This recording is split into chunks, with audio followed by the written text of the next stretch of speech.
Pagpapakarhay asin pagpapagayon ka na sa 28,000 hektarya nin mga salog asin danaw sa interong Kabikolan, pigtutulod kan Project Basil kan BFAR Bicol. Uyan report ni Jessica Kalinog. Haros na papalibutan nin katubigan ang Kabikolan, kaya kadaklan man ng mga Bicolano sa pagsisira nagdedelehensya.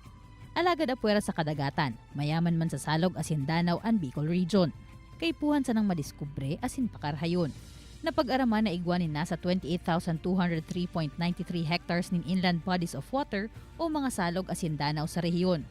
Asin ang probinsya nin Catanduanes ang may pinakadakulang nasasakupan sa mga ini. Kaya ang Bureau of Fisheries and Aquatic Resources, pigbilog ang Project Basil o ang balik sigla sa ilog at lawa.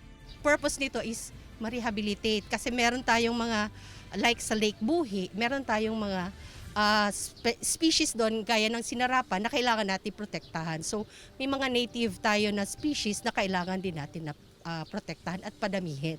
Saro sa mga magayon na resulta o produkto kan Project Basil sa rehiyon, ang bistado ng unyan na Sumlang Lake sa Kamalig Albay. Thankful kami at naalagaan nila yung project. Hanggang po ngayon is continuously growing, nag-income na po sila doon sa kanilang pisyalan.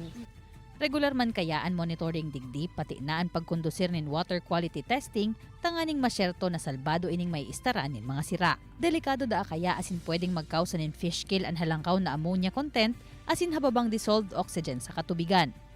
Ngunya na taon 8 mga salog asin danaw sa rehiyon ang naidagdag sa listahan kan mga natabangan kan proyekto.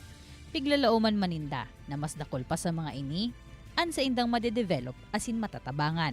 Kasi pag sinabi mong BFAR, yung sa marine lang siya, sa coastal area. So at least ngayon napapansin din ng BFAR na hindi lang yung mga mangingisda natin sa dagat, din dun sa mga inland bodies of water like yung sa mga rivers natin, sa lakes, and then sa mga creeks. At meron din tayo yung mga man-made, yung mga dams. Kaibanan si Gerald Gandia, Jessica Kalinog, Balitang Bicolandia.